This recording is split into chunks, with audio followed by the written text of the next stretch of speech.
much. We've had some very really good talks today on Gaza with both the Middle East representatives and kings and all of the top leaders in the Middle East. And we had also a very good conversation with Bibi Netanyahu, trying to get the hostages back, and we're trying to get the end of the Gaza situation. It's really bad, very bad. And we think it could happen. Maybe it could happen pretty soon. We want the hostages back. We want the bodies back. And we want to have peace in that region. So we had some very good talks. As you know, I had President Erdogan here, Turkey, and we had a great meeting today. I think we had a meeting that was very conclusive in so many different things that we wanted, things that he wanted, and that was good. We'll be announcing that sometime later.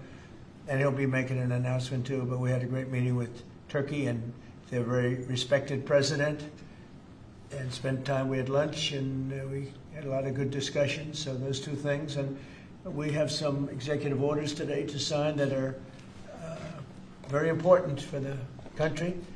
And we'll start off with one that's a proclamation. And yes, sir. Want to do that, Will? Yes, sir. So today is Gold Star Mothers and Families Day. This is an annual proclamation. This is to commemorate the fallen, those who have died for all of our freedoms and for our country, and for their families who have suffered such grievous losses. But this is a proclamation commemorating Gold Star Mothers and Gold Star families. Yeah, and they're great people, incredible people. What they've had to go through. Very few people could have gone through this kind of thing. Gold Star. Okay, thank you very much. I'll put it over here, Steve.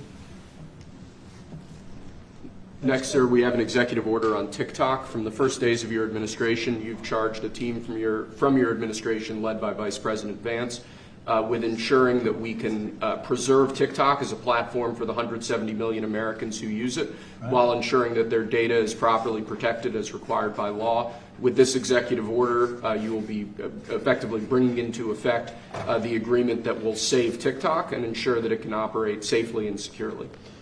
So this is interesting because I had a very good talk with President Xi, a lot of respect for him.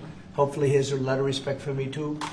And we talked about TikTok and other things, but we talked about TikTok, and he gave us the go-ahead. You know, it's run by American investors and American companies, great ones, great investors, the biggest. You don't get bigger, I don't imagine. And maybe I'll have JD. JD was very much involved and in charge of it. And maybe I'll have you say a few words about the deal. He would report back, and the points of the deal, I think, are great for our country.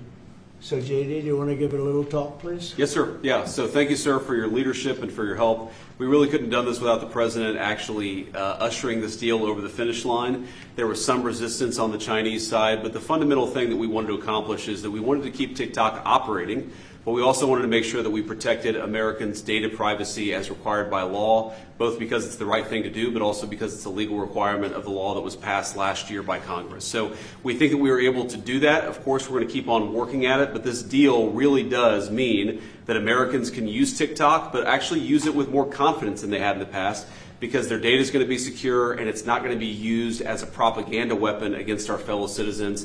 We're very excited about it. We appreciate the cooperation of everybody involved, and it's a big day.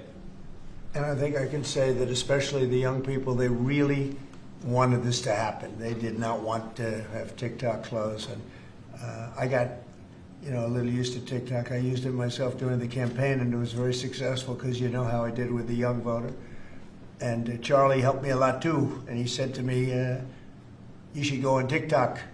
And it actually had, because we got record votes with the young voter, as you know, for the election. So I was a little bit prejudiced in that way toward TikTok. It was very good and very meaningful, but we have American investors taking it over, running it, highly sophisticated, including Larry Ellison. And Oracle, I guess, is going to play a very big role in terms of security, safety, and everything else. So we have very good controls. And literally, I would get a call from friends of mine who were fathers of young people saying, could you do me a favor? Could you get it approved, please? My son is driving me crazy. So we're getting it done, and they have a big audience, and We have great American investors, and here's your final copy. TikTok. You know, maybe if you want, we could take a couple of questions on TikTok, and then we're going to get onto something completely different. Okay? Yeah. Mr. President, Jeff? Mr. Vice President, you mentioned that China was resistant. Can you describe where China is now? Are they fully on board with this, They're or on is board. there anything more? I spoke with President Xi. We had a good talk. I told him what we were doing, and he said, go ahead with it. On the algorithm, it's still being leased coming from China. Are you satisfied that there's no security concerns from Yeah, the US? I That am. it would I really push, am. it would push disruptive The biggest content? reason is that it's owned by Americans. It's, and very sophisticated Americans and people that love the country and very smart Americans too. So they don't want anything like that to happen. Yes, please. Thank you. Is there any operational relationship with Chinese entities or staff to execute the deal With who? with the Chinese? I don't think so. Not that I know. No, we're going to be. This is going to be American operated all the way, and great respect for President Xi, and I very much appreciate that he approved the deal because to get it done properly, we really needed the support of China and the approval of China.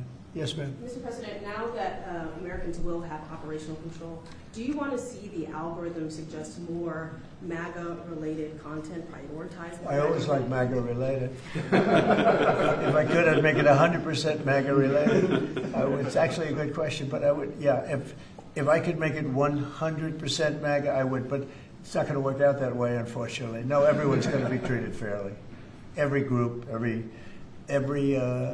philosophy, every policy will be treated very fairly. Thank you. Mr. President, do you know the valuation? Do you know the American company is going to be valued in billions? Well, they valued it very highly. So They're paying a big number. Do you want to talk, Scott? Do you want to say something about value? Well, I'll let the Vice Okay, President, good. and then JD? I can follow And up. you'll say Sure, something. sure. Well, first of all, I would say all credit goes to the Secretary of the Treasury. Couldn't have got it done without Scott. Also couldn't have got it done without Sean Cooksey on my team, so thanks to them. The company will be valued around $14 billion.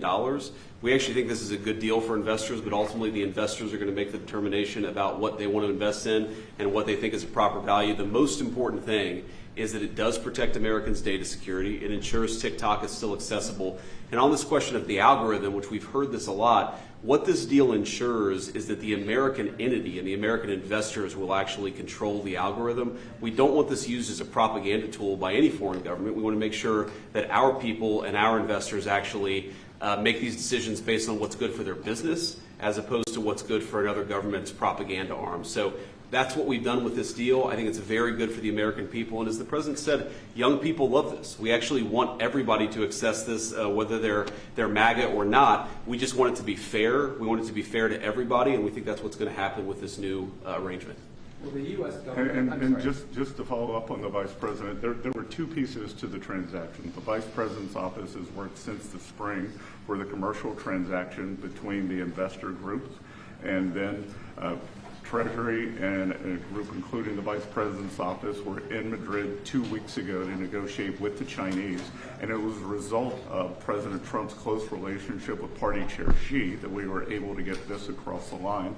We created a framework for Party Chair Xi to agree, and then on the leaders' call, Xi and President Trump discussed the final arrangement. So it was 1-2.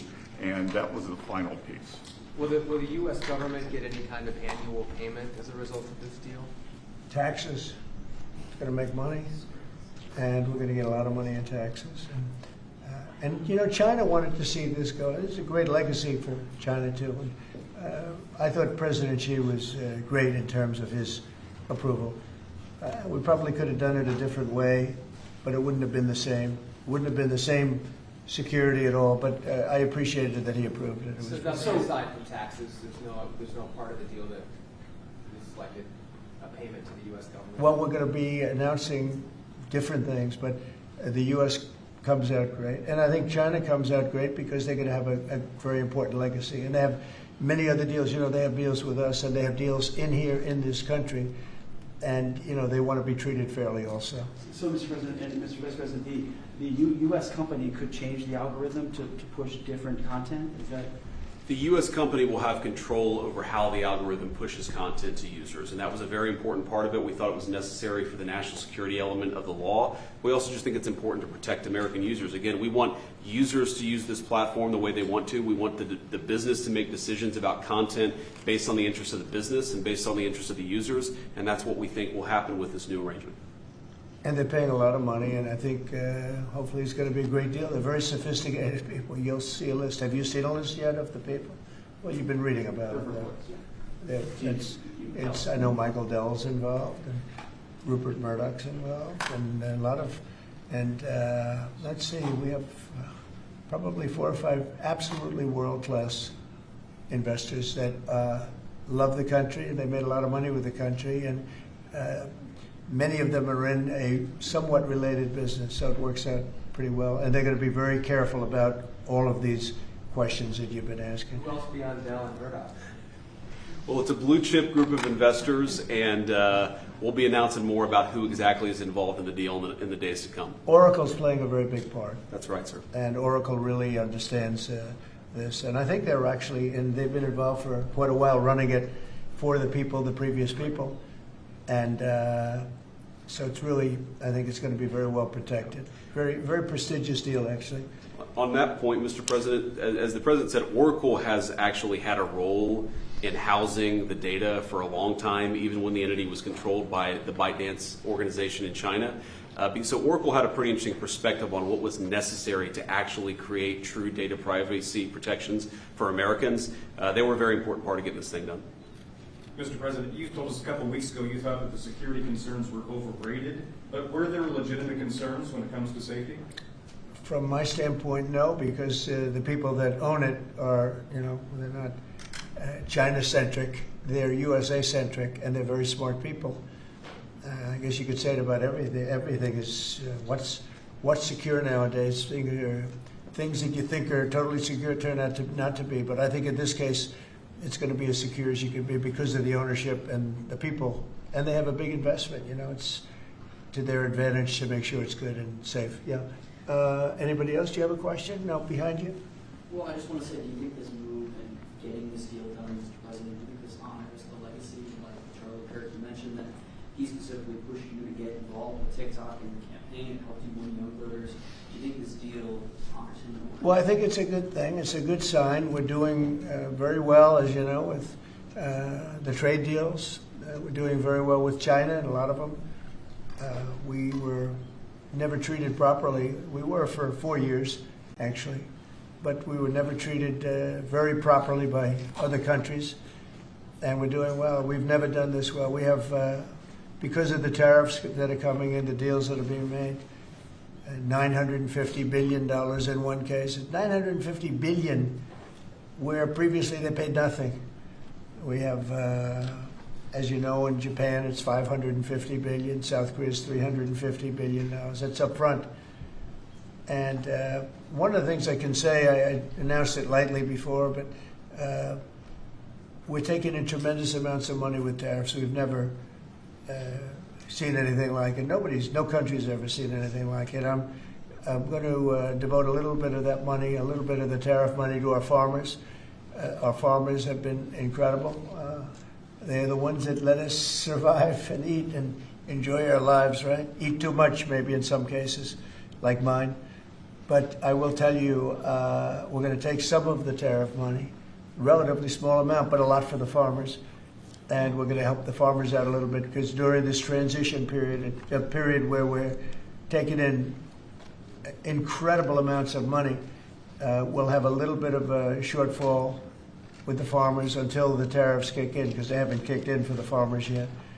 And I decided before, and I spoke to all of the people here, that I want to make a contribution out of the tariff money, a small percentage of it, but it's a lot for the farmers. It'll make the farmers feel very good, just help them through the transition. And ultimately, they're going to be making a fortune. They will be one of the top in the whole world in terms of percentage gotten from the tariffs we're taking in. But we have so much coming in; it's a very small thing. But I want to, in fact, just get the word out to the farmer. because they'll be struggling until the transition's complete. Then after that, they're going to do, I think, better than they've ever done before. Last time I said, get yourself a larger tractor and more land.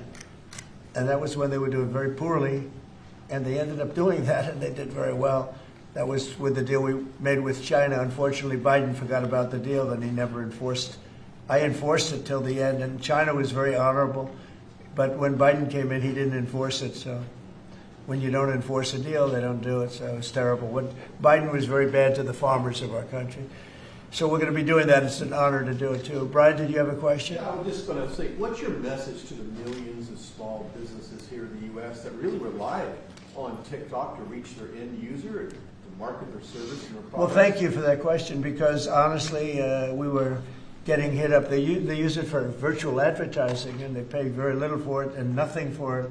And small businesses have become very successful because of TikTok. And we didn't think of that, when everyone's saying, oh, TikTok and this and that. But over the last 6 months, I was called by so many people saying they're going to go out of business if they can, because they use it virtually as a advertising tool. And without it, they wouldn't have anything. They wouldn't be able to get the word out about their good product or whatever it is they're selling. So it's a very important thing for small business. It's another reason I wanted to do the deal so badly. So let's go to another subject now, if we might, okay? And Will, please. Ask you about farmers. Yes, go ahead. What does that look like? Is that going to be direct checks to farmers, or is it going to be Well, we haven't decided that. We'll be dealing with Brooke later, and the Secretary of Agriculture, and we'll figure out how to get money to the farmers. And again, this comes out of the large amount, hundreds of billions of dollars of tariff money that's pouring into the country. The tariffs, remember when I said a long time ago, I said it's the greatest word, it's my favorite word in the world. Then I had to say, I was forced to say other things, and of course, rightfully so. Love, family, religion. So I think I put tariff number 5. I was forced because the fake news did a big number on me. It's one of those little, but let's say it's my 5th favorite word tariff. But it's making our country very rich. And when our country is rich, I'm able to help the farmers, and I'm able to help even other countries that are in trouble. But we're able to help people that are in trouble. Medicaid, Medicare, Social Security. It's all a benefit of this tremendous amount. And I heard numbers coming in today, Scott, where the numbers were very high, right? The economic numbers were off the charts, sir. Unfortunately, right? Because this is the only country in the world where you announce great numbers and the stock market goes down. Because when you announce great numbers, they immediately want to take that success away by raising the interest rates. Why can't you announce great numbers and let them lower the interest rate so you can make numbers? This is the only country in the world. I don't know if you heard. Could you just tell them what the number was? And how it was 3.88% growth, the biggest in years. And the important thing, as the president says, this is going to be non-inflationary growth, just like it was in its first term. So strong growth, low inflation, real wage gains. And to the question on small business optimism under President Trump last week hit a multi-year high. So small businesses, Main Street is back under President Trump. But isn't it crazy? So I saw the market was down a little bit today. I mean, in all fairness, I don't feel guilty because we've set every record you can imagine. But it was down, and I say, oh, the numbers must be good. Meaning the growth numbers are phenomenal. And again, this is during, but a little bit of the heavy, the really success and the money pouring into our country through the tariffs. And I just say, why can't we have great numbers and lower the interest rates so we have even greater numbers? So people were saying, oh, the numbers are so good, they're going to have to raise interest rates. That doesn't have to happen. And there's no inflation. We have the only thing we have is great success. We're having unbelievable success. So the numbers are much higher than anticipated, except for by me and Scott and some of the other people. And they'll get a lot higher than that, too. But I don't want to, every time we have good numbers, say, let's take all the juice out by raising interest rates. It's so backwards. It's so backwards. Well, Mr. President, they don't appreciate the importance of the third leg of your stool, because trade, taxes, and deregulation allows for significant upside growth without inflation. So eventually the people at the Fed will be able to focus on this like Alan Greenspan did in the 90s. You can have strong growth and low inflation, and I think we can get the stock market up, Wall Street, Main Street, both doing well. And we want low interest rates. There's no reason that every time we announce these record numbers, these numbers are way above projections by, all the great geniuses out there. They knew this was going to happen. So they had 71 different people, and only 2 got it right. Me and another gentleman from, I think, my wonderful Wharton School of Finance, actually. So anyway, but I really want you to look at that. Every time we have good numbers, they say this is a good time because they're guarding against inflation that may happen in 2 years from now. We have to change our thinking. We should be rewarded for good numbers, not penalized. So, Mr. President, is that 3.8? Is that the start of a 3% growth for the Well, entire year? the number was projected at 2, because we're in a little bit of a transition period, but that transition period's ending faster than we thought on tariffs. The money coming in is much greater than people thought, and there's no inflation, essentially. There's no inflation. We just went through the worst inflation in the history of our country under Sleepy Joe Biden.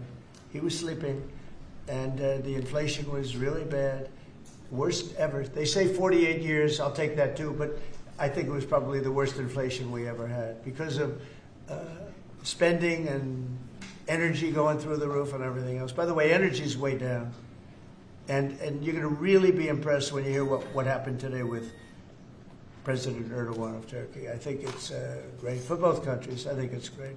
We have great relationships with a lot of countries. And you may be even more happy when you find out, because we spoke with Bibi Netanyahu today, and we spoke to all the leaders in the Middle East, who are great people, and we're getting pretty close to having a deal on Gaza, and maybe even peace, which would be the first time in about, 2,000 years, I think? In the region, I'd say the first in, Steve, what would you say, first in 2,000 years, or maybe 1,000?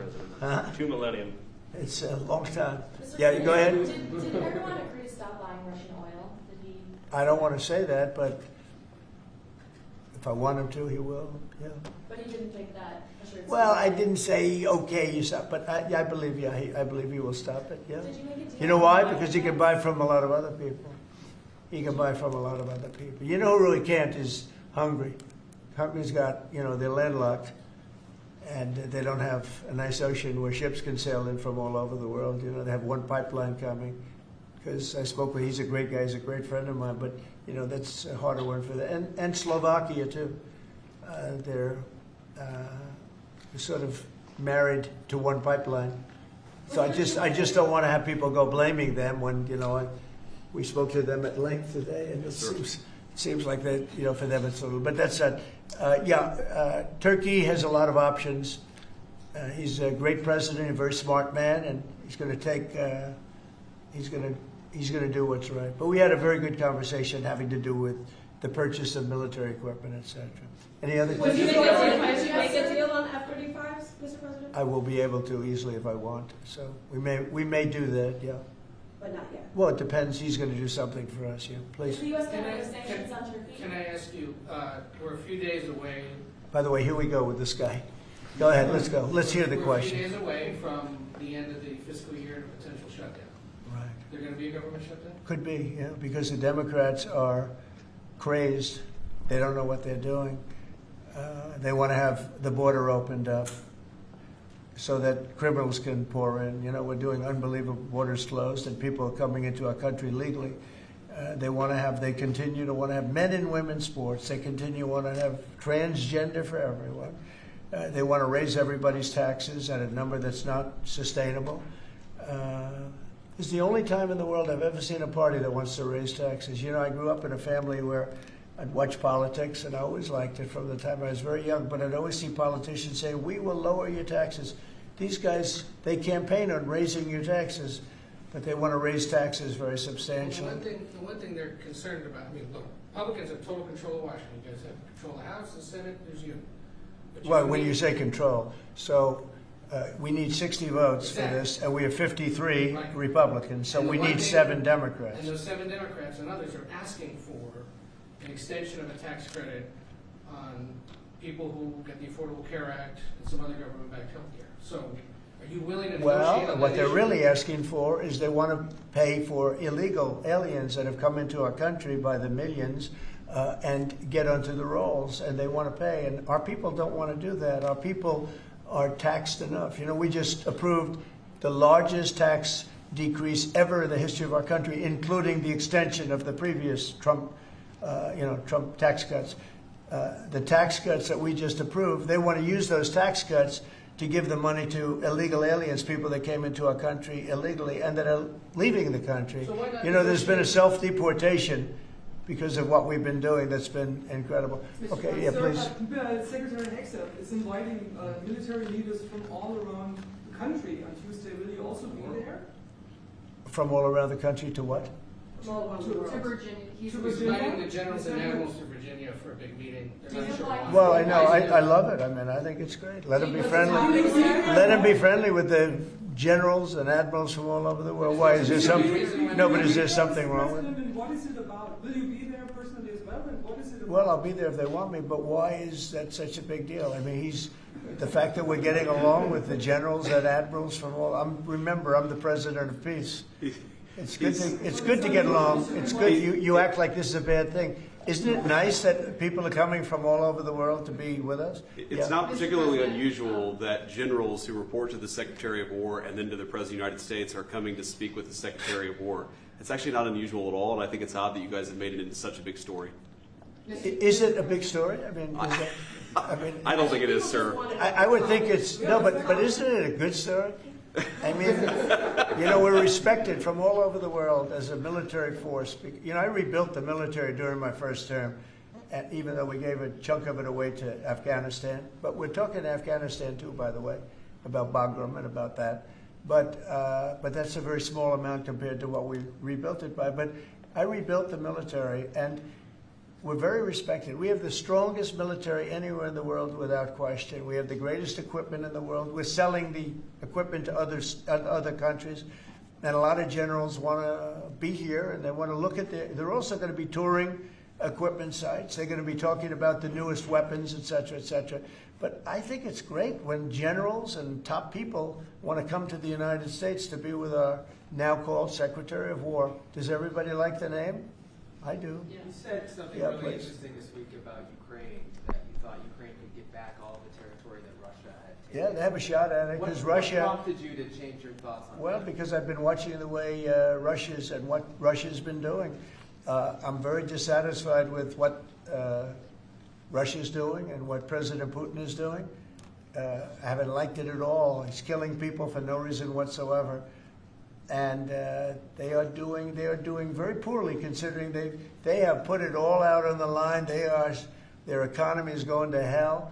They're bombing the hell out of everything, and they're picking up a very little territory, if any. In fact, they're losing some territory. So I think it's been very bad for the reputation of Russia. This war should have been over. If this were our war, we would have had it over in 1 week. And they're getting into fourth year, Jeff. They're getting into the fourth year now. 4 years of fighting, and you see what they've taken. In the last month, they've taken very little, and you've been reporting on all the bombing, all the drones all over the place. 900 drones coming into certain areas like Kiev in one night. And with all of that work, they've taken over very little. So now I'm very disappointed in President Putin. I thought I solved 7 wars.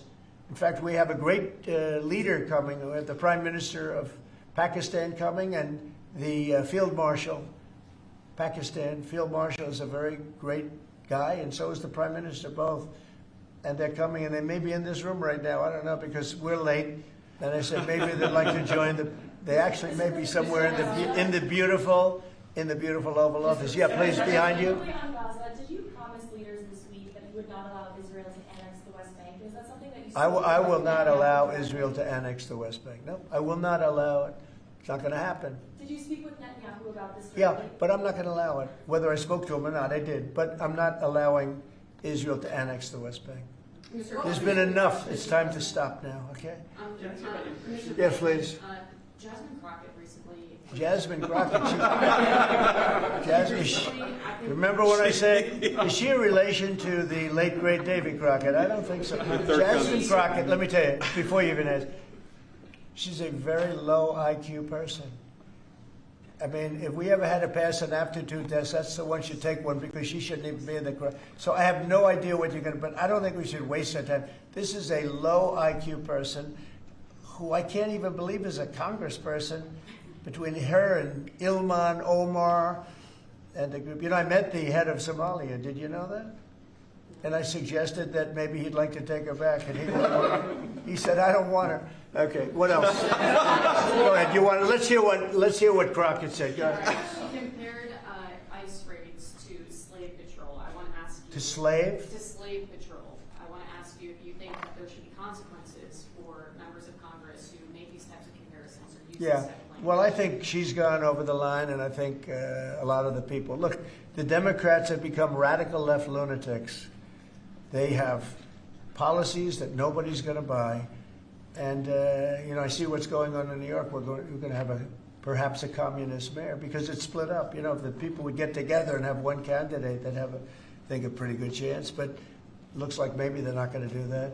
But we're going to end up with a communist mayor. It's not even believable, my beautiful New York. When I left New York to become president, it was a great place. But it was the beginning of bad things because we had de Blasio had just started as mayor. And I said, this guy's this guy's a real nut job. Went to Harvard to teach management. Can you believe it? He went to Harvard to teach city management along with the mayor of Chicago, who went to Harvard to teach. The two of them are teaching how to manage a city manage it into hell is what they do. But that was the beginning, and now we're going to go a step further. Now we're going with the communists. Can I be honest? I think it's the greatest thing to ever happen to the Republican Party. I really do. I think if a communist takes over New York City, I think that's a gift to the Republican Party. It's sad for New York, but it's a gift. And New York will recover because, you know, sometimes you need a shock like that to straighten you out. But it's politically, it's probably a very good thing. Mr. President, immigration, crime, and the World Cup. Actually, so that's a lot of questions. You have a number of cities that are pushing back against your immigration deportation move as well as your crime initiatives. Some of those cities, I don't think they're very much pushing back. Some of those cities have World Cup games. Yeah. Seattle, San Francisco. They're going to be very secure. But could those games move if they don't cooperate with your crime? Well, that's an interesting, I guess, but we're going to make sure they're safe. They're run by radical left lunatics and that don't know what they're doing. Look at Washington, D.C. I just got numbers. There's like no crime in Washington, D.C. You, Jeff, will not be mugged walking down the street. You can walk down the street with your family. You can walk down your street with your wife, your daughter, your son, and you're not going to be. We took out 1,700 career criminals that we're not allowing back. And we have this city in great shape. You know, there was a time when not long ago, when every single week you'd have at least one murder. And look what's happening with Washington. It's safe. I went to dinner in Washington just to prove a point. I gave a press conference in the middle of a street. I wouldn't say Secret Service was thrilled, but I did it, and here I am. Look, Washington, D.C. is such a great example of what can be done. We did it in 12 days. We made it very safe in 12 days, and now it's much safer than that. One other thing, I drove around Washington over the weekend, and I said, look at the difference. The grass looked great. Everything looked great. You know, we had a lot of our National Guard, and we didn't ask them to do it. They did it themselves. They're proud. They're great. And they were picking up paper. They were cleaning. The place looked really beautiful. So we have a great Washington, D.C. We, as you probably know, we're going into Memphis, and we're going into some other cities, and very soon we're going to go into Chicago. It will be safe for the World Cup. If I think it isn't safe, we'll move it into a different city. Absolutely, we'll take the World Cup. If I think it's not, it's actually a very fair question. If I think it's not safe, we're going to move it out of that city. If, like the governor of Illinois, who is, you know, look, between last week and the week before, 11 murders, and 38 people were shot. Then he gets up and he says, this is a very safe, and then he says crime is better. The reason crime is better is because cash put about 5 months ago a whole team of FBI people there to get ready for when we go in, and they've lowered it a little bit, like 20-25%, which isn't good enough, but it's a good start. But that was only put there because they're preparing for us to go in. And they've done, by the way, they've done a good job. So then Pritzker gets up, we've lowered crime 25. It's because the FBI was there. So, no, if any city we think is going to be even a little bit dangerous for the World Cup or for the Olympics, where they have Olympic overthrow, right? But for the World Cup in particular, because they're playing in so many cities, we won't allow it to go to, we'll move it around a little bit. But I hope that's not going to happen, yeah. Mr. President, Director Patel this morning indicated that the shooter in Dallas had been using an app to track ICE. Does your administration have any plans to take down those apps or get them removed? Well, I can't tell you about that, but it tells you when they want to wear masks or they want to hide a little bit, why that's so important. But these are great patriots, the ICE, and what a tough job they have. What an unbelievably tough job they have. And think of it, what are they doing? They're taking hardcore criminals out of our country and putting them back. These were largely criminals that were given to us by Joe Biden and his group of radical maniacs that surrounded this desk, just like these people surround the desk now, but they're not maniacs, they're very solid people. Thank you, sir. I'm glad I prefaced. But they're great. We have a great cabinet. We have great people. And he didn't have great people. He had terrible people. Look at Afghanistan. Look at the people he had running our military. That could happen. The most embarrassing day in the history of our country was Afghanistan. And 13 young people died. They don't ever talk about the 38 that were horribly wounded with legs and arms and everything else, really horribly wounded. So the country's respected like it's probably almost never been respected before. I think we're respected at a level, and a year ago it was a dead country. We had a dead country a year ago. This country was dying. It was really in bad shape. Let's talk about the next subject, can we? One of the most powerful deterrents we have to violent crime is the death penalty. As you said, your administration has taken bold, decisive steps to ensure that Washington, D.C. is once again a safe and secure city for its residents and all who visit. This is a presidential memorandum that directs your Attorney General and your U.S. Attorney for the District of Columbia, Judge Jeanine Pirro, to fully implement the death penalty here in Washington, D.C., where the evidence and facts of a case indicate that the death penalty should be used. Okay? Everybody understand? Death penalty in Washington. You kill somebody, or if you kill a police officer, law enforcement officer, death penalty. And hopefully there won't be that. So again, it's way down. I mean, we have had week after week after week where we haven't had a murder. I said that the other day in front of the President of Poland. The press was here, and I said, ladies and gentlemen, I'd like to announce that Washington, D.C. has not had a death in 4 weeks, a murder. And he looked at me and goes, is that good or bad? He said, what kind of a place is this? But it's true for years. I mean, every week, essentially, somebody got killed or more than one. And this is a very safe city right now. We don't play games. And, it's interesting. We took these careers out, career criminals. They call them careers. They left the word criminal out. But we took the careers out of here. And they're now brought back to their homes, or they're in jail, or they're in a jail in another country. And hopefully they're not coming back. And we have to maintain it. You can't just leave, and we have to maintain it. We've gotten along fairly well with the mayor. She's getting a party that hates that the city's becoming safe. I mean, they're actually criticizing her because the city's becoming safe. But this is becoming this is right now a very, very safe city. This went from the most unsafe city in the country to the safest city in the country. There's no city any safer. That's a pretty big achievement. And we really did it in 12 days. But if you add an extra week to it, that'd be nice. And, I mean, you can go out to dinner. Restaurants are booming. The restaurants were dead. They were dead. Even if you got to the restaurant, then somebody would come in and hold you up. They'd hold up the whole restaurant. They go to Uber. Young ladies in the White House, they'd call Uber for protection. They'd run to the car because they were petrified to be from the entrance of their building to the car. Now they feel safe. They're in the car, and then the car gets hijacked while they're in the back of the car.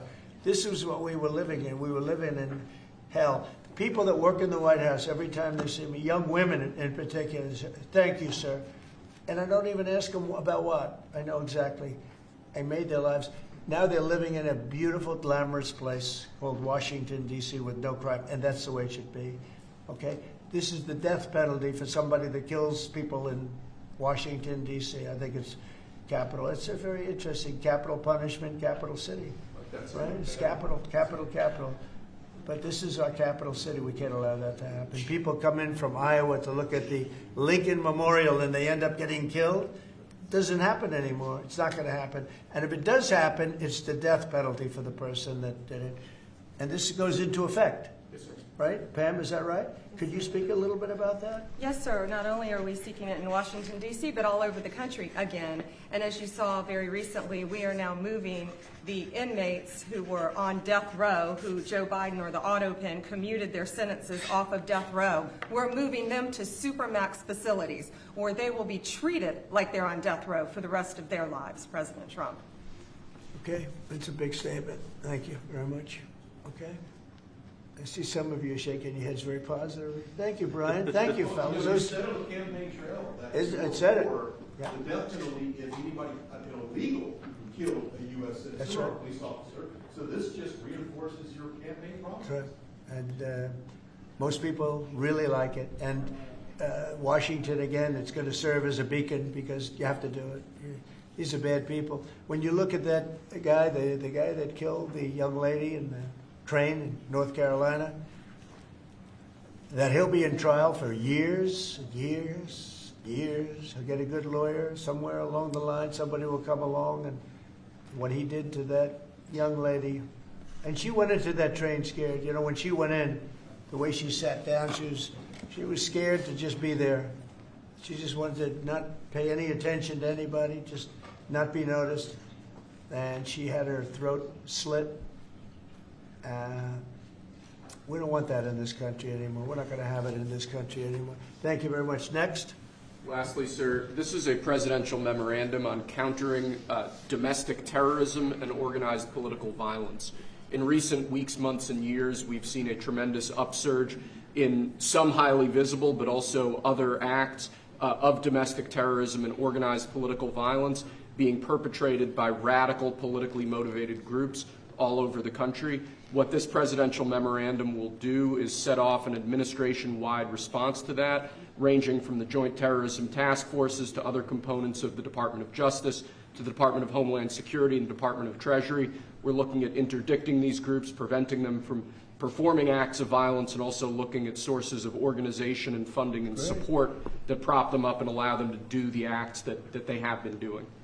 We're looking at the funders of a lot of these groups, and you know, when you see the signs, and they're all beautiful signs made professionally, these aren't your protesters that make the sign in their basement late in the evening because they really believe it. These are anarchists and agitators, professional anarchists and agitators, and they get hired by wealthy people, some of whom I know, I guess, you know, probably know them. And you wouldn't know it. You're at dinner with them, everything's nice, and then you find out that they funded millions of dollars to these lunatics. Steve, could you say a couple of words? Yes, Mr. President. This is a very historic and significant day. This is the first time in American history that there is an all-of-government effort to dismantle left-wing terrorism, to dismantle Antifa, to dismantle the organizations that have been carrying out these acts of political violence and terrorism. What we have seen, if you look at whether it be going back to the riots that started with Black Lives Matter and all the way through to the Antifa riots, the attacks on ICE officers, the doxing campaigns, and now the political assassinations, these are not lone, isolated events. This is part of an organized campaign of radical left terrorism. It is structured, it is sophisticated, it is well funded, it is well planned. There is really no parallel like this to anything else in the country right now. There is an entire system of feeder organizations that provide money, resources, weapons, and when they're attacking ICE officers, they're attacking federal buildings, or they're isolating public officials for harassment, doxing, intimidation, and ultimately attempted assassination. It is all carefully planned, executed, and thought through. It is terrorism on our soil. Because of this executive order, Cash and Pam are going to have the tools they need, working with Scott, to take these organizations apart piece by piece. And the central hub of that effort is going to be the Joint Terrorism Task Force, or JTTF, which sits inside the Federal Bureau of Investigation. But for those at home who are worried about terrorism in this country, they need to understand, because of President Trump's strength, because of his vision, because of his leadership, we are now going to use the entire force of the federal government to uproot these organizations root and branch. And again, that's only possible because of President Trump and his leadership. Thank you. Steve Cash, please. Yes, as Steve was saying, Mr. President, thanks to your leadership, crime is going downward in a tremendous fashion, and that's what we want for every city in America. And the FBI's premier flagship enterprise, the Joint Terrorism Task Force, are honored to lead this initiative with our partners at Treasury and Homeland Security, because our citizens are being attacked by, as Stephen said, organized violence, and it's being paid for, not by them, by other people. So what we are going to do, combining forces as Scott and I have done in these last few months, is follow the money. People and organizations have collected funds and put them out into the streets of America and organized violence across our country. And thanks to your recognition of this and this executive order and the AG's leadership to lead out and prosecute these individuals, we are properly going to chase them down like the domestic terrorists that they are, and our streets and our communities are going to be safer because the JTTF and the FBI and Treasury and DHS and DOJ are going to combine forces like never before to root out this new evil that is perpetrating our criminal activities across our societies. And we are just so thankful for your leadership and recognition of it. It's not easy to do. Good job. Thank you very much. Who Pam? specifically do you want to target? What? Besides Antifa, is there a specific group or person you're targeting with this? Any organized group. Any organized group who are committing these crimes, and we're working with the Secretary of Treasury. You know what law enforcement has told us under President Trump's leadership? He's taken the handcuffs off law enforcement. They can do their jobs now, thanks to you, President Trump, and that's what's happening. And all of these agencies that Cash mentioned, we work hand in hand together. Our prosecutors were following the money with Treasury. We're working with Homeland Security. Cash's agents, all of our agents, DEA, ATF, U.S. Marshals, combined, are working, and with state and local government, to take these people off the streets who are jeopardizing lives. Can I just illustrate this? So I was talking with Cash and Stephen about this a couple of days ago, sir. So I believe it was in Oregon where you had a federal building where there were men in black ski masks who were committing acts of violence, who were shutting down a government building. To the president's point, they don't come from nowhere. These are paid people. This is organized. They're committing acts of political terrorism on American soil. And it's time we had a government that looked out for the American people rather than the people who are committing violence against the American people. When you go out to Portland and you see what's happening in Portland, this is like nobody's ever seen anything like it. Every night, and this has gone on for years. They just burn the place down, and you know the shop owners, most of them have left, but the few shops that are open, they just use plywood and just like 3/4-inch plywood. They don't put storefronts in because they know it's going to be burned down. These are professional agitators. Right. These are bad people, and they're paid a lot of money by rich people, some of whom we know. I'm sure I know some. I don't. If I knew, I wouldn't associate because I'll be in trouble because Pam will say, "Why are you associating with this person?" But I will tell you that these are bad people, and they're paying a lot of money, millions of dollars. But take a look at Portland sometime. These are wild. These are crazy people, and they're trying to burn down buildings, including federal buildings. And on my list of things that I want to do before we finish up with the cities, because I think we're going to whip the cities back into shape, but we have to. We cannot let our cities, and that's a small example, but it's the most violent example. It's every night, and they've done it for years. You'd think maybe at some point they made their point, and what are they doing?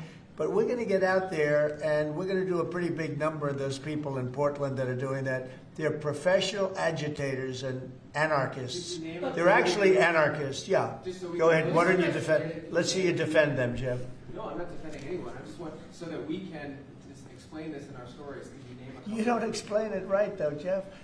Go ahead, let's go. Maybe let's give you another chance. Go ahead. Antifa, Soros, what names are we talking about? Well, Soros is a name certainly that I keep hearing. I don't know, but Soros is a name that I hear. I hear a lot of different names. I hear names of some pretty rich people that are radical left people. Maybe I hear about a guy named Reid Hoffman. Somebody's a pretty rich guy, I guess, and I hear about him. I don't know. Maybe could be him. Could be a lot of people. We hear the same names. but they're bad, and we're going to find out. And if they are funding these things, they're going to have some problems because they're agitators and they're anarchists. These are anarchists, really bad. Okay, yeah, please. Mr. General, can you, Mr. President, can you comment on, Who you Mr. with? President, Who you with? I'm with the Center Square. Sarah Rodriguez is my name. Sarah, there's also, as you know, Antifa is not just a domestic terror, or now a domestic terror organization. It's also international. I know the Netherlands is looking at also designating them a terror organization. Have you been working with your intel community and your DNI to possibly expand that to making them designated an international terror organization? Yeah, we have been. Yep, it's an international. In many cases, it is international. Mr. Antifa, if someone takes to the streets of America and says they're Antifa, what happens to them? What will happen to them? Well, I'd say the maximum under the law, and we'll see. Now, if they kill somebody, we just signed a death penalty, so it depends where it is. But if they kill somebody, which they do, I mean, people are dying. You go out to Portland, people die out there.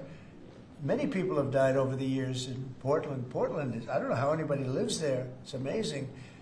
But it's anarchy out there, and that's what they want. They want anarchy, like when they attacked Seattle and took over a big percentage of the city. I was going to go out, and we were going to do a big number. They heard that, and everybody broke up all of a sudden. But, you know, you have governors that have to run that, and a lot of them don't do that. I don't like to go in. I'd rather have Pritzker's support when we go into Chicago. But if we don't have it, that's okay, too, because we're paramount, and we will do what we have to do. We're going to make Chicago safe. We're going to make we're going to make as many as we can, and usually that involves a surge. But what we did with, in the case of Chicago, by having the FBI go out there 5 or 6 months ago, we brought it down a little bit. You know, a little bit is 25%, so it's not so little, but it is when you're talking about the kind of crime and killings and murders that you hear in Chicago.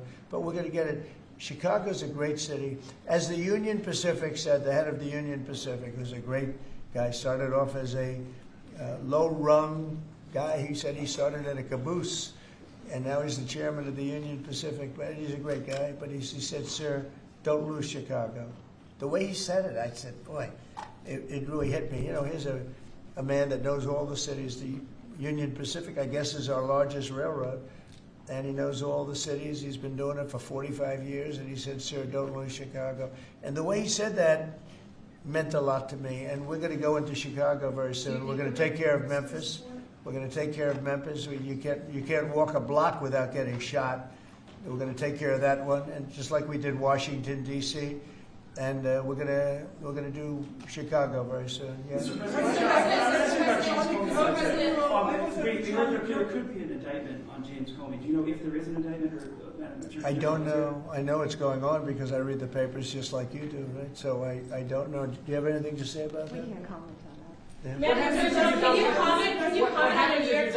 Attorney General, can you comment on a New York Times report saying that Justice Department officials have asked attorneys to target a George Soros-funded group? And is this executive order that you just signed a part of that effort? I'm not going to comment on whether there is or is not a pending investigation, but everything's on the table right now.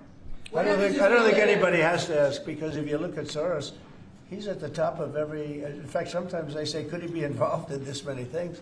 But he's in every story that I read. Stories that I read keep talking about Soros, and so, you know, I guess he'd be a likely candidate. Thank you very much, everybody. Thank you very much. If you like this video, then like, share and subscribe to ET Now World.